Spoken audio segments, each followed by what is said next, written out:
Hello అందరికీ, ఈ video కనుక చివరి వరకు పూర్తిగా చూసారంటే వెనిలా స్పాంజ్ కేక్ అయితే ఇంట్లోనే ఈజీగా చేసేసుకోవచ్చు. చూసారా కేక్ ఎంత సాఫ్ట్గా ప్లఫీగా వచ్చిందో. దీనికి కనుకైతే బీటర్ కానీ ఓవెన్ కానీ ఏం అవసరం లేదు. కేవలం కుక్కర్లో చేసుకుంటే ఒక 30-35 నిమిషాలు అయితే రెడీ అయిపోయింది. ముందుగా అయితే మనకు కావాల్సినవి అయితే అరకప్పు మైదా, అరకప్పు షుగర్, రెండు కూడా ఈక్వల్ క్వాంటిటీస్లోనే తీసుకోండి. 4-5 స్పూన్ల వరకు పాలు, బేకింగ్ పౌడర్, 2 ఎగ్స్, పావు కప్పు ఆయిల్, వెనిలా ఎసెన్స్ అయితే తీసుకోవాలి. నేను ముందుగా అయితే మిక్సర్ జార్లో చేద్దాం అనుకున్నాను. అందుకైతే మిక్సీలో అయితే ఎగ్స్ని అయితే బ్రేక్ చేసుకుని వేసుకున్నాను. ఇంకెంతసేపటికి మిక్సీ పట్టినా కూడా అది ఫోమీ టెక్స్చర్ అయితే రాలేదు.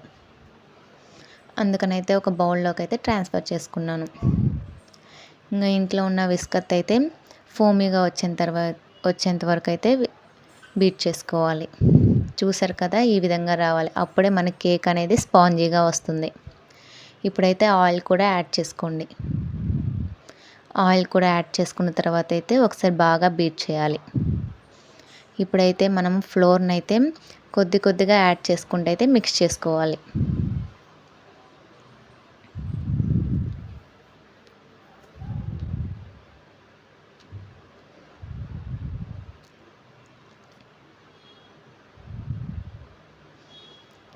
ఈ విధంగా అయితే పిండి మొత్తం అయిపోయేంత వరకు కొద్దిగా వేసుకుంటూ అయితే బీట్ చేసుకోవాలి.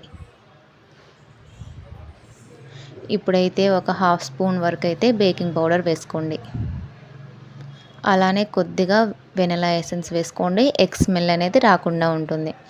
ఇప్పుడు అలానే ఒక 2 స్పూన్స్ వరకు పాలను కూడా వేసుకొని అయితే అన్నీ బాగా కలిసేలాగైతే మిక్స్ చేసుకోవాలి. చూసారు కదా, ఈ విధంగా అయితే బాగా మిక్స్ చేసుకోండి. ఇప్పుడైతే కుక్కర్ని అయితే ఆయిల్తో అయితే గ్రీస్ చేసుకొని పొడి పిండిని చల్లుకోండి.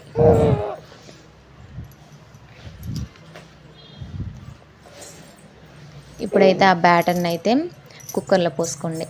చూసారా, బ్యాటర్ అనేది ఈ విధంగా రిబ్బన్ కన్సిస్టెన్సీలో అయితే ఉండాలి. ఒకసారి ట్యాప్ చేసుకున్నట్టయితే బబుల్స్ ఏమైనా ఉంటే పోతాయి.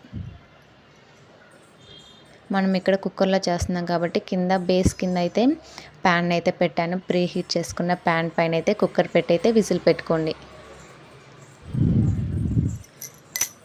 మీడియం ఫ్లేమ్లో ఒక 35 మినిట్స్ ఉంచారంటే కేక్ అయితే రెడీ అయిపోయింది.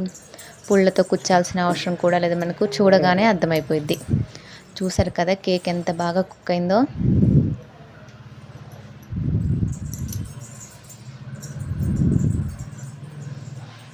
పూర్తిగా చల్లారిన తర్వాత అయితే డిమోల్డ్ చేసుకోవాలి. వేడిగా ఉన్నప్పుడు అయితే దానికి అతుక్కుపోతుంది.